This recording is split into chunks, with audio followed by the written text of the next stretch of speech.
Hey guys, it's Mike here, and in this video, what we're going to be doing is we're going to be discussing something that is a topic that was inspired by the recent Joker movie starring Joaquin Phoenix, and something that I and many other fans of comics have been thinking about for a long time now, which is what other comic book villains should actually get their own standalone movie. And joining me in this video is someone that you've seen on my channel Laughingstock Media and Cinema in the past. And his name is... Dude, I hate when you do that. I hate when you do when his name is. But that's fine. Hey, I'm here. Let's talk about this movie. What's my name? World of Geekdom. How's it going? Well, it's not just Joker. Also, Venom did it, but that was more of an anti-hero. Now, don't forget that many years ago, I want to say around 2002, 2003, there were plans, and this was a legit, and they went through development hell, but there was a plan to do a Magneto film. X-Men Origins Magneto. That was actually planned after the Wolverine film that it never came out. And I think that would have been a fantastic movie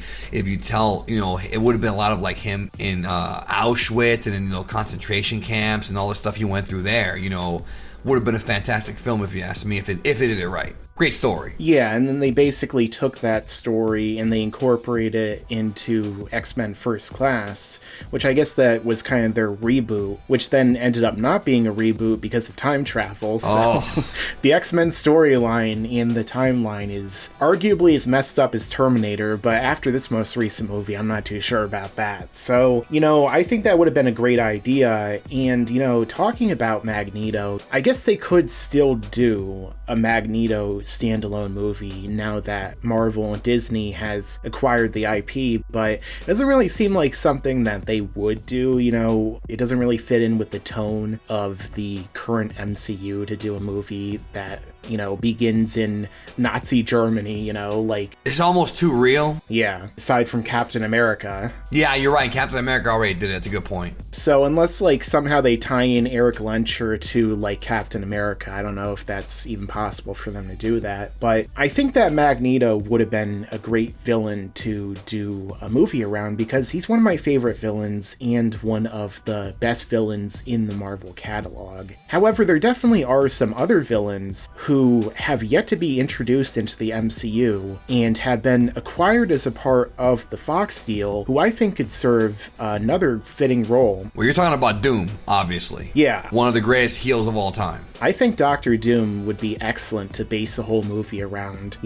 Seeing basically how he rises to power in his country, basically being an evil Iron Man who has magic powers on top of that. Maybe how he first encounters Reed Richards and the Fantastic Four. Instead of just doing another Fantastic Four movie, which we've gotten, 3 of at this point, and we've gotten 4 of if we count the original. The classic, it's still on YouTube, the 94 one. Yeah. But getting into Dr. Doom, I think he'd be awesome. And, I don't know about you, but, if we want to mention casting, I think the perfect person to play Dr. Doom probably would have been Mads Mikkelsen. But unfortunately, they already cast him as Caecilius in Doctor Strange. Yeah, he's already in a Doctor movie, so yeah, he's already in. Now, the thing about these films is it's tricky to make these movies. Now, if you're making these movies as part of a cinematic universe, it could work out better, but you're gonna have to be real creative with how you write the film. For example, I would love it if they did a New Gods movie just about Darkseid and his entire history and just... Well, they are doing a New Gods movie, actually. Yeah, right. I'll believe it when I see it. There's 5 Joker movies they have planned, exactly. bro. All right.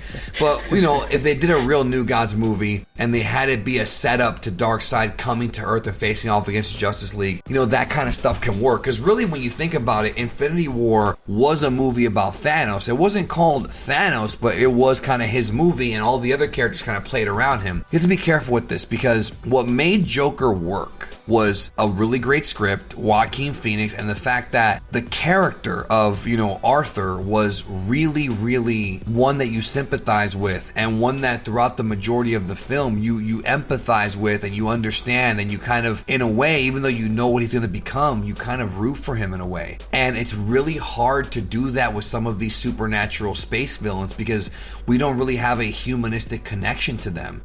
So when making a film about a villain, it's really hard. I I feel like, I'll be real with you, I feel like Joker was kind of lightning in a bottle, and I don't think they're going to be able to make a film like this with that many villains. Like, what we're talking about here could work, but only a small number of them, I think, could actually work, unless you make them an anti-hero like with Venom. Like, if you take, a Deathstroke movie, that would be a great movie, but he almost has to become the babyface in order for the movie to work. It's weird. Well, I mean, I can definitely see that perspective, but at the same time, I feel like that's kind of part of the issue with the formula with a lot of these superhero movies, where, like, I think a movie could be centered around a villain who is still evil, because, like, look at what we saw with Breaking Bad, like, Walter White is unequivocally a villain. Yeah, but he starts off as a babyface. Yeah, so it's kind of the same way to a degree with Arthur Fleck, because, he doesn't start out being evil. He has mental illness and he was abused. Right. I'm not going to get too much into spoilers, but right. The thing is that, like, we see his negative character arc and his decline. So, it would be interesting to, like, start some of these characters out. Like, for example, Deathstroke,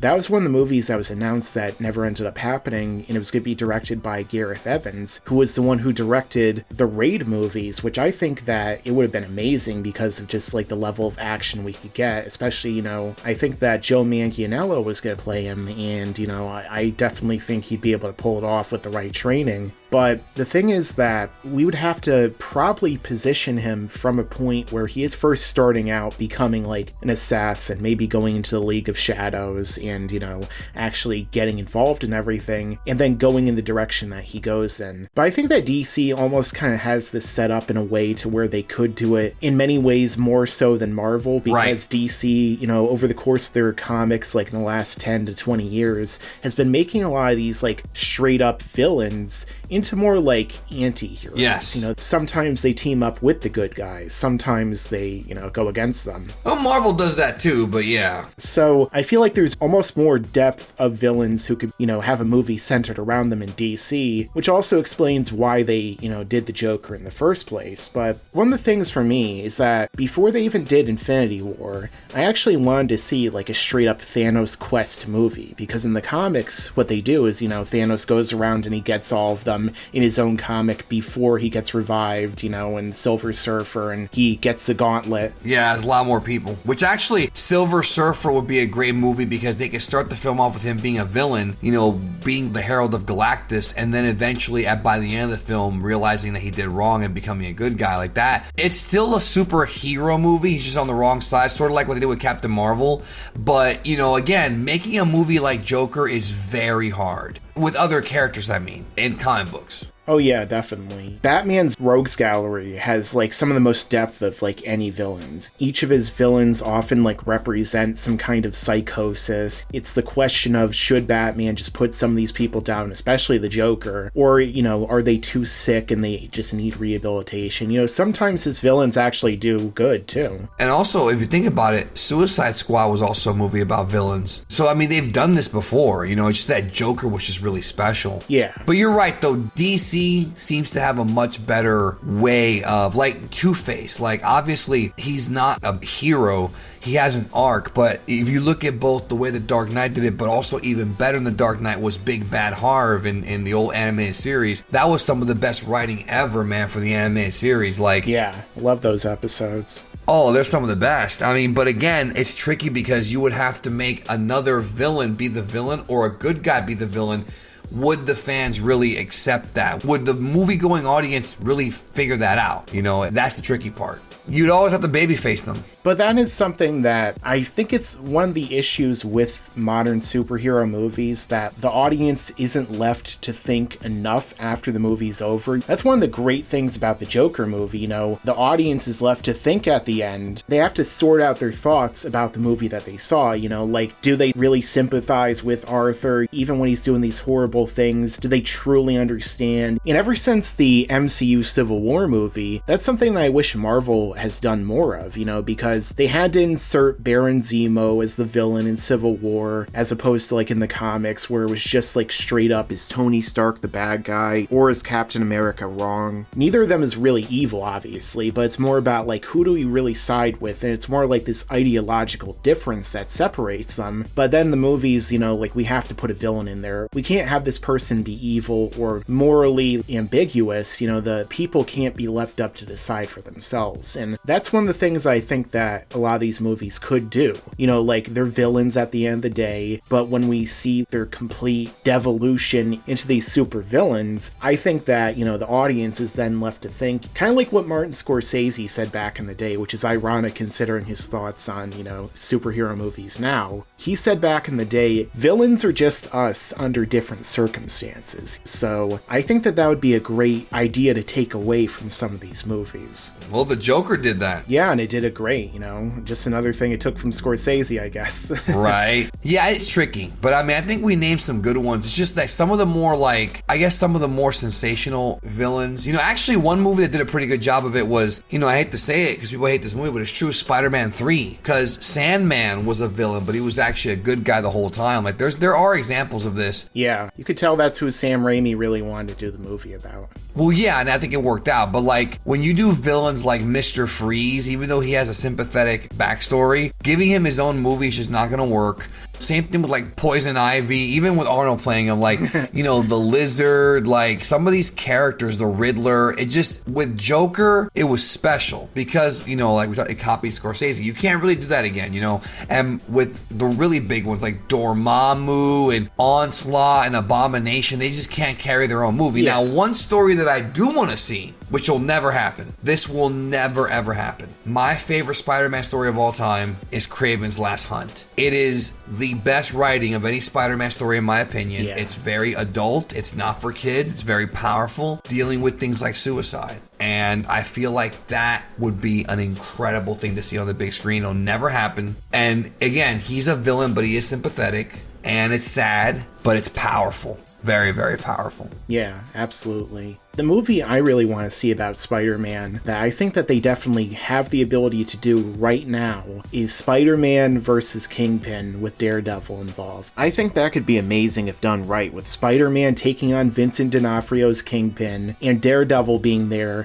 Kingpin is someone that was largely central to the Daredevil series. No, he was the best character, I think. He was great, and the way that they set him up, especially in season 1 and then season 3, is just fantastic. So one of his big things in season 3 is he wanted to get Daredevil to kill him because he wanted to corrupt him. He wanted to prove that he would win, kind of with Joker and the Batman. Right. So I think that'd be really interesting if Kingpin tries to corrupt Spider-Man, and maybe Daredevil's there as the voice of reason, don't kill him. If you kill him, you'll just go down the wrong path, so it's all about, maybe Kingpin's trying to turn everyone against Spider-Man because of what Mysterio did. I think there's a lot of room to do that, but Kingpin is another character who was done great, I think, in the shows, and I guess if they reboot him, which I definitely don't want them to, but he would be another possible option for a movie. I agree. Like I said at the beginning of the video, it's very hard to make these, but it can work, but you really have to have some good writing, and unfortunately a lot of movies don't have that nowadays. You really have to be creative, and Joker, I still think was lightning in a bottle. I don't even want to see the sequel. People, I want to see the Batman movie with Joaquin Phoenix. I don't want to see it because it's not going to be the same. It will not be the same. I don't think it even needs to have Batman in it to be a sequel,